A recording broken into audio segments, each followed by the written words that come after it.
What's that feeling like when you end the fight with a knockout? It's incredible. Oh my It God. must be. It feels different than what most people would think, though. Especially like one of my fights, I hit this guy with a knee. And then as he's going down, I hit him with a right hand, and it was butter. It wasn't like something heavy or hard to hit through. It just kind of felt like I just swiped right through him. So interesting, because most people would think like you're hitting a wall or something, but it's quite the opposite. When a clean hit happens, it's the hit that you don't expect that knocks you out, and that's what I did at that moment. And how about the reverse if you get knocked out? Has that ever happened? I've never been knocked out. You've never been knocked out? Yeah, I have gotten hit really hard. So hard, actually, I always tell this story, but the heavyweight champion, whose name is Dave Huckabee, we were getting him ready for one of his fights, and we do this thing called Shark Tank, which is 7 or 8 guys lying in the cage, and each round, a new guy enters. So he has to fight somebody fresh. Oh. And it's all different weight classes. So I'm 40 pounds lighter than him, 50 pounds lighter. It was my turn, and me and him are going back and forth. And, of course, I'm faster than him, so I might hit him a couple times. But it just takes one. And he threw a kick, hit me in my jaw. And to this day, my jaw still clicks. But he hit me so hard, I hit the ground and popped right back up into my position. I've never been hit that hard. It was like a cartoon. I boop, boop. And I was like, what? So as I'm standing up, I continue to fight thinking like I never touched the ground. Because it happened so fast? Because it happened so quick. And he had to like hug me and be like, Ryan, you might want to go sit over there, dude. And I couldn't like eat solid foods for like a month. Yeah. Was it a broken jaw or what was the injury? Was it? So I didn't have Medicare. I didn't have any kind of like insurance at the time. So I was just like, I don't know what it is. Hopefully it heals. And I still don't know. I mean, I got checked out at the dentist like a year later, but he's just like, looks fine. Were you ever worried about the fighting career affecting the modeling or the acting career? Because some of those top guys, or even the younger ones, like their faces are pretty messed up. Yeah, even now. Yeah, I was up until one moment. And I was doing a runway show as a model. I really don't do those because usually they're like the 6'4", 6'5" guys. I'm only 6 foot. So I get there. And I didn't realize I had just trained the day before. And when you put your back against the cage, you kind of scrape it. It's like a cheese grater. So you get all these bruises on your back. So my whole back was all just black and blue. And I remember getting changed right in front of all the other models. And as soon as I took off my shirt, one of the ladies that was in charge of the runway goes, "Oh, my God, what happened?" And I turn around. I'm like, oh, here, I just lost a job. I need this money. Hopefully I don't get fired. And I look back and I go, well, I train MMA and I did this. And they loved it. Really? Yeah. And they put me out there at first and they're like telling the story of like, oh, he's a fighter too. So like they dove in even further.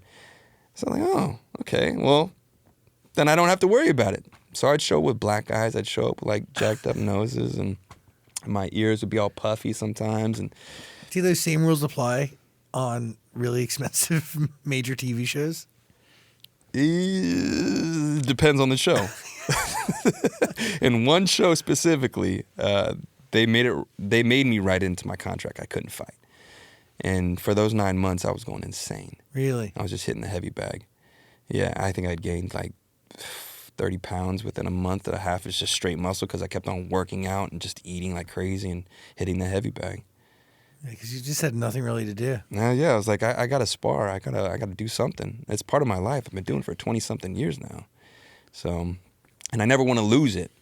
You know, I'm 37, which is giving me probably like 3 or 4 years left of actually fighting. So I want to take advantage of as the time that I have. So you're going to go all in? Oh, yeah. At some point in time, I'm going right back into the cage. Oh, fuck yeah. Yeah. Me and my friend were just talking about how we get that done, whether it be boxing or MMA. But it's something that needs to happen. Which do you prefer? Which style of fighting? I've been doing boxing for the past 3 years now, or 2 years. 3 years. But my love is always MMA. But I wouldn't be opposed, like if, say, for a Jake Paul, you know, or any kind of Paul, Logan Paul, either Paul wants to fight, I would do it tonight. You'd box them? Oh, yeah. Would you win? 100%. Why are you confident in that? There's so many reasons, to be honest. The skill level, the time, the effort, the fight IQ.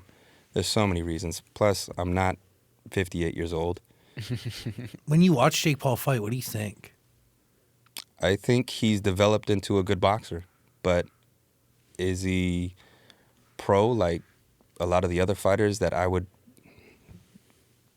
like to think are actual fighters? No. I don't think he's a pro fighter. I think he's got some weapons. I think he's got a good team, got great recovery, and he invests the time now. After it being, what has it been, like 4 or 5 years for him doing this? That's a long, consistent time, so I will give him all that. So he's learned quite a bit, and there's something that you only learn in the ring. So, yeah, nothing to take away from him. I just know that I would beat him. Logan, too? Oh, yeah. Logan's way worse than Jake. The way I saw him fighting Mayweather was insane. Mind you, Mayweather is like, 45 pounds, 50 pounds lighter than him. But no, that one would be easy, really easy. Jake, less easy. Jake, I would have to put a little bit more strategy to. I would want to gruel him. I would want to make it a long, grueling fight. Or not even a long, grueling fight. I would just want to make it grueling. I'd want to beat him up and put him in some really deep water really quick. Knock on that log. It could happen. Do it. Seriously, a lot of people knock on that log. They say things, they knock on it, and it happens. Oh, okay. Well, I mean, if it happens, it happens. I'm here. He's got plenty of dirt on me if he wants to. I'll give it to him. That's not the game I want to play. I'll see him in the octagon, or I'll see him in the ring if he really wants it. So, yeah, I'm here for it. Cool. Yeah. Sick. Watch 911. Link below. It's all on Hulu. What are you thinking? When people stop you on the street or see you in real life, do they see you from Step Up or 911? Like, which character do they know you from the most? It's either Step Up, Boy Next Door, or 911. Of course. How could we forget? Yeah, and depending on the stare, I know which one it is. Really? Oh, yeah. What's the difference? Well, there's a certain stare that I get from Boy Next Door. They've seen one scene specifically, and it runs through their mind as soon as they see me, and I know it, and they try to hide it, but I'm like, I'm just appreciative they enjoyed the movie. Step Up, now it's kind of funny because I'm getting a lot, more so recently than not, oh my God, you were my crush when I was a kid. And I feel so old because of that. I'm like, how old were you when you watched the movie? I was 7 or 8. Oh, my God. That's right. That was 12 years ago, 13 years ago.